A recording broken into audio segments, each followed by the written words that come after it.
പണ്ടത്തെ മുത്തശ്ശിമാരുണ്ടാക്കുന്ന വിധത്തിലുള്ള ഒരു അച്ചാറാണ് ഞാൻ ഇവിടെ ഉണ്ടാക്കിയെടുക്കാൻ പോകുന്നത്. സദ്യയുടെ കൂടെയൊക്കെ കഴിക്കാൻ നല്ല ടേസ്റ്റാണ്. നിങ്ങൾ വാങ്ങുമ്പോൾ നല്ല പഴുത്ത നാരങ്ങ നോക്കി സെലക്ട് ചെയ്യാൻ നോക്കുക കേട്ടോ. 3-4 വട്ടം നമ്മൾ ആ ഒരു നാരങ്ങ നല്ലതുപോലെ ഒന്ന് കഴുകിയെടുക്കണം. വെള്ളം ചൂടായതിനു ശേഷം നമ്മൾ ആ ഒരു കഴുകി വെച്ച നാരങ്ങ അതിലോട്ടിട്ട് ഒന്ന് തിളപ്പിച്ചെടുക്കുവാണേ.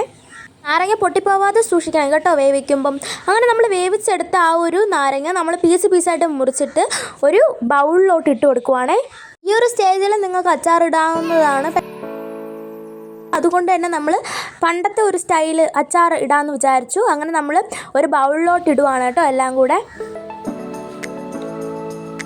നമ്മൾ ആവശ്യത്തിന് ഉപ്പിട്ട് കൊടുക്കുന്നുണ്ട്. നമ്മൾ ആണെങ്കിൽ 2 സ്പൂൺ ഉപ്പാണ് ഇട്ട് കൊടുക്കുന്നത്. അത്രയും ക്വാണ്ടിറ്റിയിൽ നാരങ്ങ ഉള്ളത് കൊണ്ടാണ്. നിങ്ങൾക്ക് ആവശ്യാനുസരണം നിങ്ങൾക്ക് ഉപ്പിട്ട് കൊടുക്കാം. അതിനുശേഷം നമ്മൾ പറമ്പിലത്തെ ആ ഒരു കാന്താരി മുളകാണ് ഇട്ട് കൊടുക്കുന്നത്.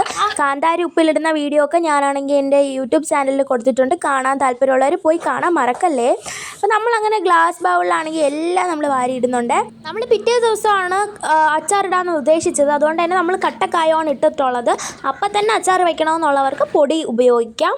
1 ടീസ്പൂൺ മഞ്ഞൾപ്പൊടിയും കൂടെ ആഡ് ചെയ്തിട്ടുണ്ട് കേട്ടോ. അപ്പോൾ ഈ ഒരു പരുവത്തിലായിട്ടുണ്ട് നമ്മളുടെ നാരങ്ങ എന്ന് പറയുന്നത്. അതിന് ഇത്തിരി റെസ്റ്റിന് വേണ്ടി ഞാൻ അങ്ങോട്ട് മാറ്റി വെച്ചു കേട്ടോ. പിറ്റേ ദിവസം നമ്മൾ അടുത്ത പരിപാടിയിലോട്ട് പോവുകയാണ്. ഒരു കടായി ചൂടാക്കിയതിന് ശേഷം അതിലോട്ട് നല്ലെണ്ണയാണ് ഒഴിക്കുന്നത്. അച്ചാറിന് മെയിനായിട്ട് ഇടാനുള്ളത് നല്ലെണ്ണയാണ്. ആ എണ്ണ നല്ലപോലെ ഒരു തിള വരുമ്പോഴത്തേക്കും നമ്മൾ അതിൽ കുറച്ച് ഉലുവയാണ് ഇട്ട് കൊടുക്കുന്നത്. വീണ്ടും അതിലോട്ട് ആഡ് ചെയ്തത് നമ്മളുടെ കടുകാണ്.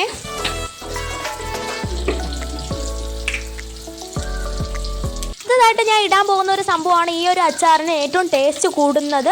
അപ്പം നമ്മൾ എത്രത്തോളം ക്വാണ്ടിറ്റിയിൽ ഈ ഒരു വെളുത്തുള്ളി അരിഞ്ഞതിട്ട് കൊടുക്കുന്നുണ്ടോ അത്രത്തോളം ടേസ്റ്റ് കൂടും എന്നുള്ളതാണ് കേട്ടോ. നമ്മളപ്പം ആവശ്യത്തിനനുസരിച്ച് ഇട്ട് കൊടുക്കുന്നുണ്ട്. പിന്നെ ചെറുതായിട്ട് അരിഞ്ഞ ആ ഒരു ഇഞ്ചിയും പിന്നെ റൗണ്ടിൽ അരിഞ്ഞ ഒരു മുളകും കൂടെ നമ്മൾ ഇട്ട് കൊടുത്തിട്ട് നല്ലതുപോലെ ഒന്ന് മിക്സ് ആക്കി കൊടുക്കുന്നുണ്ട്.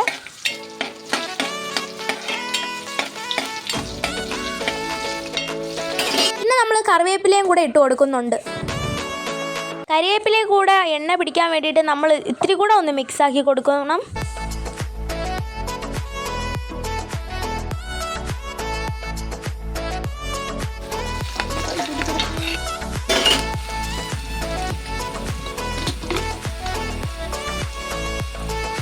അതിനുശേഷം നമ്മൾ ആവശ്യത്തിന് 1 സ്പൂൺ ഉപ്പും കൂടെ ഇട്ട് കൊടുത്ത് നല്ലതുപോലെ മിക്സ് ആക്കി കൊടുക്കാമേ.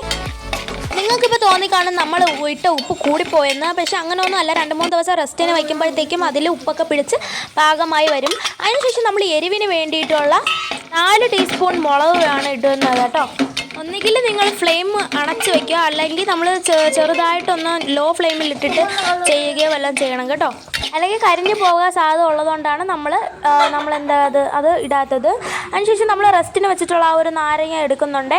നല്ല ലൂസായിട്ടിരുന്നത് ഇന്ന് നല്ല തിക്കായിട്ട് എല്ലാം നല്ലതുപോലെ പിടിച്ച് നല്ല സെറ്റായിട്ടിരിക്കുന്നുണ്ട്. എന്നിട്ട് നമ്മൾ അവനെയും കൂടെ തട്ടിയിട്ട് നമ്മൾ നല്ലതുപോലെ ഒന്ന് മിക്സ് ആക്കുന്നുണ്ട്. ആവശ്യമുള്ളവർക്ക് വിനാഗറും കൂടെ ആഡ് ചെയ്ത് കൊടുക്കുക. നമ്മളുടെ പിന്നെ അത് കുറുകി വന്നതുകൊണ്ടാണ് നമ്മൾ വിനാഗറൊന്നും ആഡ് ചെയ്താത്തത്. ഇത് നാച്ചുറൽ ആയിട്ടുള്ള ഇതാണ്. ഇതിൽ കെമിക്കൽസ് ഒന്നും ആഡ് ചെയ്തിട്ടില്ല. അപ്പം നല്ല സെറ്റായിട്ട് വന്നിട്ടുണ്ട്. ഇത്രയും നമ്മൾ അച്ചാറിൻ്റെ റെസിപ്പി. അപ്പം എല്ലാവരും സപ്പോർട്ട് ചെയ്യാൻ മറക്കല്ലേ. Thank you for watching.